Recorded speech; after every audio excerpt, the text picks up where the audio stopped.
It was like things out of the box on here. Maestro Wallace Roney was the topmost authority on Miles Davis in the planet and the best trumpet player in the world for sure.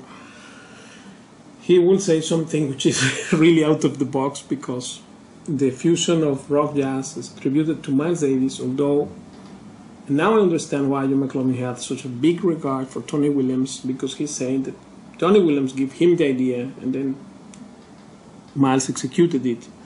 So this is really incredible statement. Check it out. I'll tell you my take on it. First of all, Miles was the Picasso of music, and he's the Duke Ellington of fusion. But the person that started fusion was Tony Williams, and Tony Williams was in Miles Davis's band, and Tony was the one that had the idea of merging rock with jazz or other elements, and Miles enjoyed hearing Tony's ideas on it. But what Miles Davis did was bring a whole nother element to it by orchestrating it, and besides putting his own virtuosity on it, who else would think of, in a jazz rock setting, adding a bass clarinet and soprano sax and guitar, and two pianos, He's like, he was the Duke Ellington and the Louis Armstrong of that music, but Tony was the engineer of that music. And I think fusion, it's called fusion because people needed a name to call it. To me, it was just an extension of modern jazz, of what happened from 1965, 66, 67, 68. It's a logical progression. Now, I think what people probably didn't like about it after a while,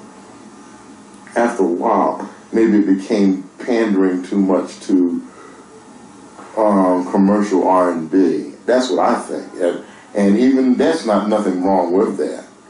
But I think after coming from such a high level of bands like Lifetime and Fraternity Forever and Matt Vishnu Orchestra and Miles's bands and searching bands and utilizing that, and then going to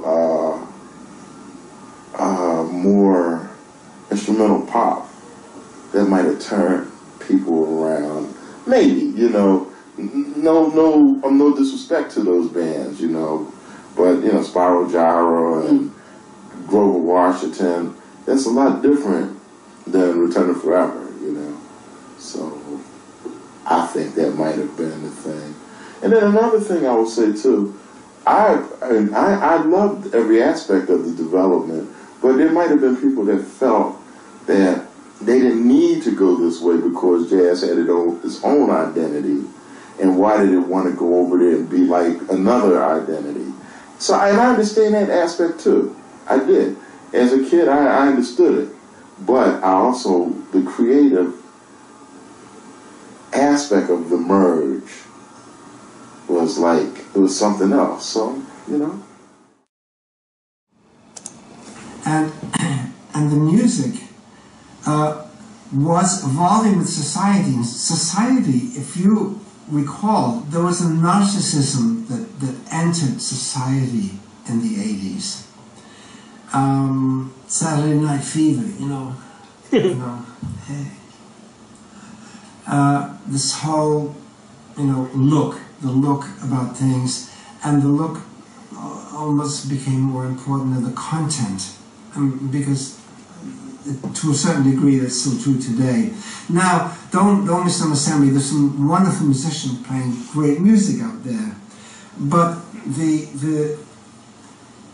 I think the impact of the smooth jazz was with society, which they wanted to listen to jazz, but not be too disturbed by it, and to the point where maybe they could have a conversation over it, you know. So play, but not too aggressive. They would call it not aggressive at all, but not too wild, not too far out. Let's keep it, you know. And the record companies recognized this, and they cultivated, or how should I say, encouraged the musicians to adopt a certain conservatism, and as a result, the music became much more cliched.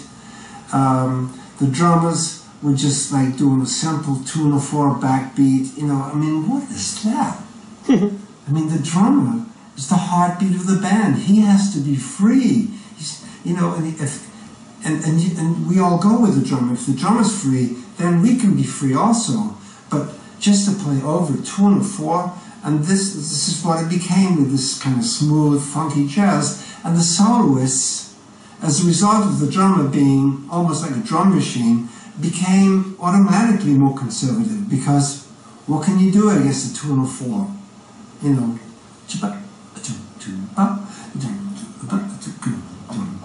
I mean, hello, where's the blood? Where's the muscle? Where are the tripes? Where's the passion?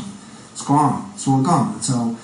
And it's been evolving like this for quite a number of years, as you must know. You know. And so Larry, of course, became. Me ayudó porque descubrí ahí la improvisación. La improvisación es algo que yo pienso que cada músico del estilo que sea, del clásico, del flamenco, de cualquier otra música, debería aprender, porque en la improvisación te da mucha libertad y a la vez te da mucho conocimiento de dónde estás tocando, de cómo estás tocando, de qué armonías están en cada momento, ¿no? Muy bien. Pablo. Sí, Paco, ¿qué es para usted la música popular y qué es la música elitista? Yo creo que la música elitista es el refinamiento de la música popular. Por ejemplo, el flamenco. El flamenco originalmente es una música popular, la música del pueblo de Andalucía. Pero creo que ya no le pertenece más al pueblo, porque de pronto habemos gente que nos hemos pasado toda una vida encerrados, puliendo esa expresión popular. Entonces ha llegado a un nivel en el que el pueblo ya no tiene acceso, sobre todo a los matices que vamos consiguiendo la gente como yo, que nos pasamos muchas horas elaborando esa música.